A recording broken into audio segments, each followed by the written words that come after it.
मित्रों नमस्कार, मैं सुनील सोनी। आपने एक संगीत सुना हो, देश हमें देता है सब कुछ, हम भी कुछ देना सीखें। इसी भावना से प्रेरित होकर इंद्रेश जी भाई साहब ने अनूपगढ़ के अंदर प्रवास किया। सौभाग्य से मैं उसमें गया हुआ था। वैसे तो सभा बहुत लंबी चली, करीबन 1.5-2 घंटा के आसपास। इंद्रेश जी मुख्य वक्ता थे, उन्हीं का उद्बोधन था उसके अंदर। उनके उद्बोधन की मुख्य बिंदु कौन कौन से थे, उनके बारे में आपसे सामने चर्चा करूंगा। उनका विषय था एक तो हिंदुत्व के बारे में, राष्ट्र के बारे में, समरसता के बारे में और अन्य धर्मों के बारे में।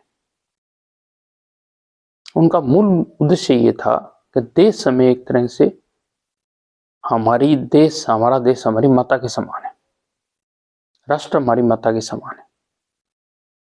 उनका मूल बिंदु यही था। जिस प्रकार माता अपने बच्चे को पैदा करती है, उसी तरह ये देश भी तो हमें पैदा कर रहा है। हम उसके अंदर से पढ़ रहे हैं, बोस रहे हैं, और देश की जो सभ्यता संस्कृति बनती है वही तो देश होता है। हमारा देश, वैसे तो इसका नाम था जम्बूद्वीप, और इसकी भौगोलिक परिभाषा के हिसाब से देश बना हुआ है। अफगानिस्तान से लगाकर बर्मा तक एक भौगोलिक रूप से एक ही राष्ट्र है। अंग्रेजों के समय भी इसका एक ही छत्तर राज्य था अंग्रेजों का, और उसका सेंटर था पहले कलकत्ता और फिर बाद में दिल्ली, आप जैसे आपको पता होगा। भारतीय नाम इसका जम्बूद्वीप था। जब पारसी आए भारत के अंदर, जब उन्होंने आक्रमण किया तो सिंधु नदी के नाम पे उन्होंने सिंधुस्तान या हिंदुस्तान नाम रख दिया, और ये भ्रम बनते बनते इसका नाम हिंदू धर्म पड़ गया। यहाँ के रहने वालों का धर्म हिंदू और यहाँ के रहने वालों के लोगों का नाम हिंदुस्तानी, और इस देश का नाम हिंदुस्तान। एक भौगोलिक परिभाषा है जहाँ बहुत सारे कल्चर है, बहुत सारी संस्कृति है। ये कोई एक धर्म नहीं है, बहुत सारी संस्कृतियों का मिश्रण है जहाँ सभी को जीने का अधिकार है। उनका कहने का मूल उद्देश्य ये था कि जिस प्रकार बहुत सारे आदमी होते हैं, हजारों आदमी होते हैं, बहुत सारी संस्कृतियां होती है, एक क्षेत्र के अंदर भी हो सकती है। विश्व की आबादी इस समय 7 अरब के लगभग है। भारत की आबादी 1 अरब 40 करोड़ है। यदि यूनाइटेड इंडिया को लिया जाए तो करीबन 2.25 अरब के लगभग आबादी बैठती है। यहाँ के बहुत लोगों का अलग अलग कल्चर होगा, संस्कृति होगी, सभ्यता होगी। यदि नेशन फर्स्ट की हमारे भावना हो, राष्ट्र प्रथम है, धर्म बाद में। धर्म यानी आपकी मान्यता, धार्मिक मान्यता। क्या पता ईश्वर है या नहीं, हमें पता नहीं इस चीज के बारे में। ईश्वर को आप माने ना माने, आत्मा को परमात्मा माने, या फिर इसको बिल्कुल छोड़ दें इस विषय को। राष्ट्र तो मानते हैं आप, राष्ट्र के अंदर आप पैदा हुए, उसके मूल्य को माने, उससे प्रेम करें। यही उनका मुख्य बिंदु था, इसी पर केंद्रित उनका भाषण था। ये राष्ट्र कब जन्मा हमें पता नहीं। भौगोलिक क्षेत्र था शुरू से, लोग आए होंगे, प्रवासी आए होंगे, इसमें निग्रो भी आए होंगे, द्रविड़ भी आए होंगे, उसके बाद में मंगोलाइट्स भी आए और आर्यन भी आए। अभी हमें पता नहीं कौन कहाँ रहता है, सभी मिक्सअप हो गए। एक कल्चर बनी, एक संस्कृति बनी। तो संस्कृति का नाम हिंदुत्व है और कुछ नहीं है। ये कोई इब्राहिमी धर्म की तरह नहीं है जो मोहम्मद साहब ईसा, महात्मा ईसा ने, जो उन्हें आसमानी किताब लगी है, ईश्वर के द्वारा उन्हें जो भी महसूस हुआ उन्होंने लिख दिया, वो बाइबल बन गई। मोहम्मद साहब ने कहा को जो लगा, ईश्वर हमें कह रहा है या अल्लाह उनको कह रहा है, जो उन्हें अच्छा लगा वो ईश्वरीय वाणी या उसके हिसाब से उन्होंने कुरान लिख दी, वो एक धर्म हो गया। ऐसा कोई हिंदू धर्म के अंदर कॉन्सेप्ट नहीं है। बहुत सारे आदमियों का वैचारिक समूह है। इसी तरह भारत के अंदर 3-4 धर्म पैदा हुए थे, 4 धर्म विशेष रूप से पैदा हुए थे। हिंदू धर्म पैदा हुआ, जैन धर्म बौद्ध हुआ, बौद्ध धर्म पैदा हुआ और सिख धर्म पैदा हुआ। जैन धर्म बौद्ध धर्म, इनके अंदर भी संस्कृति थी एक तरह की, श्रवण संस्कृति थी। बहुत सारे 27-28 थे, जैसे 28 तीर्थंकर हुए बहुत सारे। इसी तरह बौद्ध, बहुत सारे बौद्ध हुए। बौद्ध का मतलब जिसका दिमाग विकसित हो, बौद्धिक आदमी। इसी तरह गुरु परंपरा रही है, गुरु परंपरा से सिख परंपरा है, यानी किसी व्यक्ति विशेष की इसमें लीडरशिप नहीं रही, एक कल्चर है जिसके अंदर बहुत सारे आदमी आते हैं। वैदिक परंपरा है जिसे हिंदू धर्म कह दिया जाता है ब्रह्म में, बाकी हिंदू धर्म नाम की कोई चीज नहीं है। हिंदू धर्म का मतलब भारतीय लोगों की कल्चर, संस्कृति, यही है, इसमें कट्टरपन नहीं है। उनका कहने का भाव ये था, राष्ट्र एक है, राष्ट्र के प्रति हमें समर्पित हो।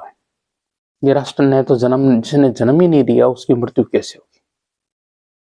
राष्ट्र शुरू से था हिंदुस्तान, उसकी तुलना में देखा जाए तो पाकिस्तान भारत से टूटा और एक अलग देश बन गया, उससे टूटा एक बांग्लादेश बन गया।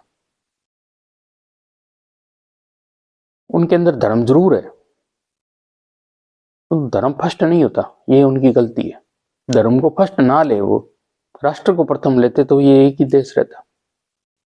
अब सावरकर को ले लो, जिन्ना को ले लो, दोनों ही एक तरह से नास्तिक आदमी थे, बाद में धार्मिक हो गए होंगे अपने पॉलिटिकल कैरियर के हिसाब से, परंतु वो धर्म को नहीं मानते थे।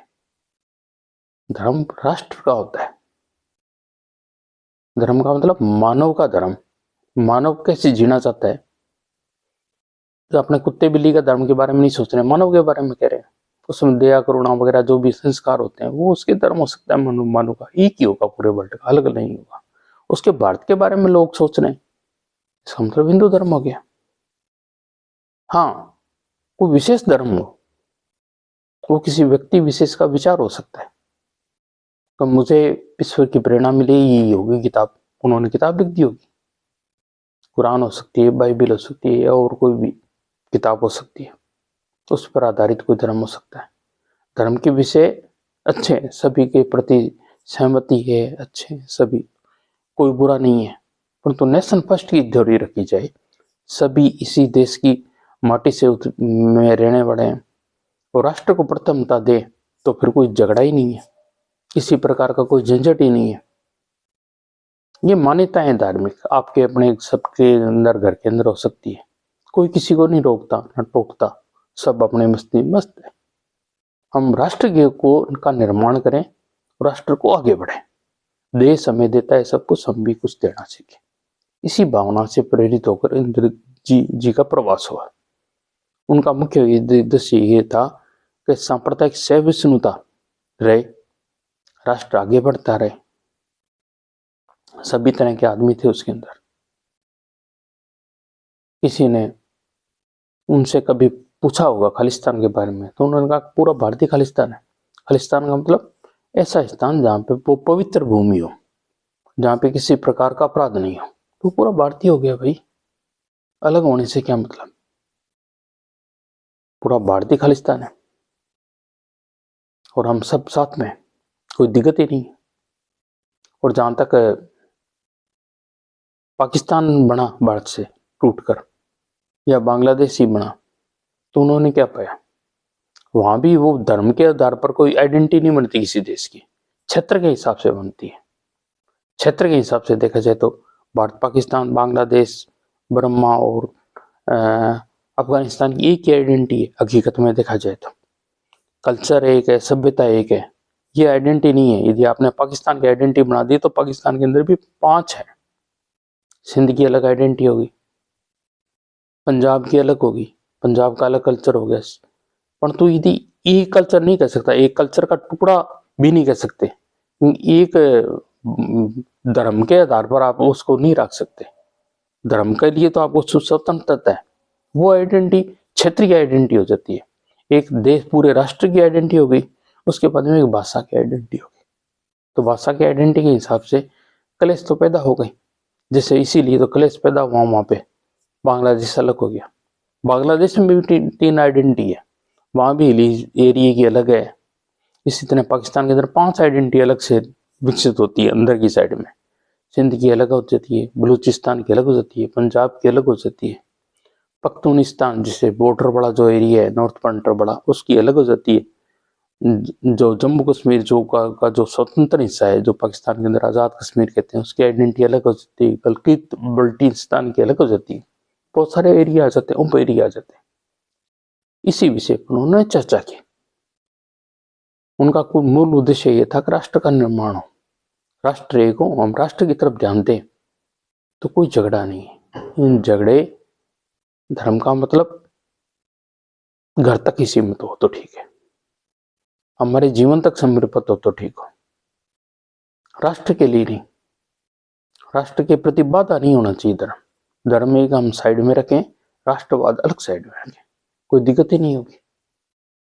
दोनों एक चीज नहीं हो सकती। यूरोप में भी एक रेवोल्यूशन आया था जब पोप का और वहां के जो रोमन साम्राज्य था उसका झगड़ा हुआ था एक तरीके से।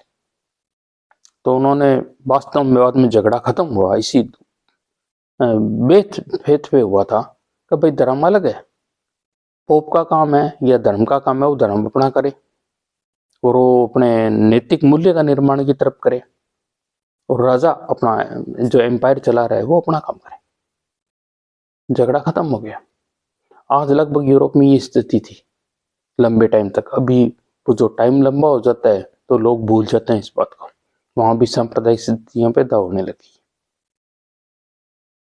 धर्म का काम धर्म करना है, मानव निर्माण का काम करना है, वहीं राष्ट्र निर्माण का काम नेताओं का काम है।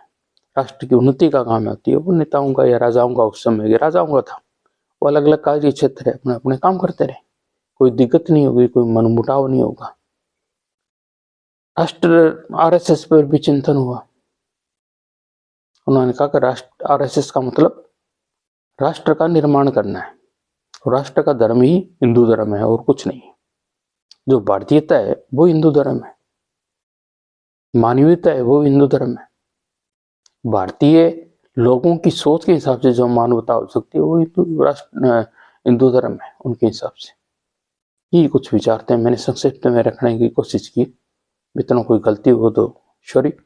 धन्यवाद, आपने सुना और आपने ध्यान दिया, और अच्छा लगे तो आगे शेयर कीजिए। जय हिंद, जय भारत, धन्यवाद।